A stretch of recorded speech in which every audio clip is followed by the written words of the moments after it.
একজন না খেয়ে রাস্তায় মারা গিয়েছে।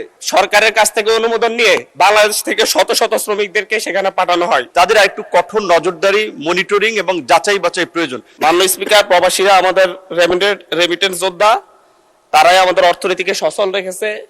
কিন্তু আমরা বিভিন্ন নিউজে প্রতিনিয়ত দেখতে পাই প্রবাসীদের নিঃস্ব হওয়ার ঘটনা।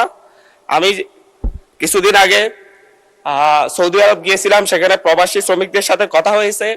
সেই জায়গায় প্রবাসীদেরকে নেয়ার জন্য বিভিন্ন ভুয়া কোম্পানি তৈরি করা হয় এবং ভুয়া কোম্পানি থেকে যাদের কোনো অফিস থাকে না, কোনো নির্দিষ্ট ঠিকানা থাকে না, শুধুমাত্র কাগজে কলমে তাদের ঠিকানা থাকে, সেই ঠিকানা অনুযায়ী সেই কোম্পানির নামে বিভিন্ন চাহিদাপত্র তৈরি করে সরকারের কাছ থেকে অনুমোদন নিয়ে বাংলাদেশ থেকে শত শত শ্রমিকদেরকে সেখানে পাঠানো হয়। তারা সেখানে গিয়ে বিমান ভাড়া। মাননীয় সদস্য, আমাদের এটা হচ্ছে not statement, it's a question. Please আপনি একটা কোশ্চেন করেন, তাহলে অন্য মাননীয় সদস্য সুযোগ পাবেন আরেকটা কোশ্চেন করার। মাননীয় স্পিকার, আমি ব্যাকগ্রাউন্ডটা বললে কোশ্চেনটাকে ক্লিয়ার হতো। তো এই জায়গায় তারা সেখানে গিয়ে দেখতে পায় যে কোনো কোম্পানি নেই এবং হচ্ছে তাদের কোনো চাকরি পায় না। আমরা কিছুদিন আগে দেখেছি যে হচ্ছে একজন না খেয়ে রাস্তায় মারা গিয়েছে। এবং এই ক্ষেত্রে আমি মাননীয় মন্ত্রীর কাছে আমার প্রশ্ন, এই ক্ষেত্রে বিভিন্ন ভুয়া কোম্পানি তৈরি করে যারা মানুষকে সাথে প্রতারণা করে বিদেশে নেয়, তাদের বিরুদ্ধে কোনো ব্যবস্থা নেওয়া হবে কিনা, এবং কোম্পানিগুলো যখন চাহিদাপত্র দেয় সেই চাহিদাপত্র সঠিক যাচা বাছাইয়ের ক্ষেত্রে নতুন করে সরকার কোনো উদ্যোগ নিচ্ছে কিনা। ধন্যবাদ মাননীয় স্পিকার। ধন্যবাদ মাননীয় সদস্য। মাননীয় প্রতিমন্ত্রী। জি, মাননীয় স্পিকার, আপনাকে ধন্যবাদ। মাননীয় সংসদ সদস্যকেও ধন্যবাদ।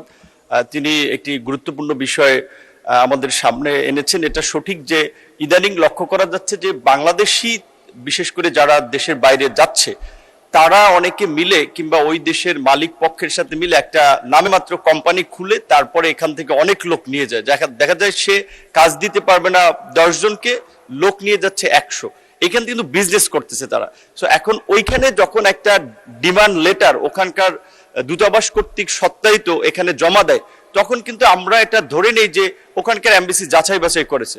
তো আমাদের যেটা একটু গ্যাপ আছে, আমি মনে করি আমাদের ওখানকার যারা দূতাবাস, বিশেষ করে ওই দেশগুলোতে আছেন, তাদের একটু কঠোর নজরদারি, মনিটরিং এবং যাচাই বাছাই প্রয়োজন। এই বিষয়ে আমরা পররাষ্ট্র মন্ত্রণালয়ে যৌথভাবে কাজ করছি। আমাদের মন্ত্রণালয়ের অধীনে 27টি দেশে 30টি শ্রম কল্যাণ উইং রয়েছে।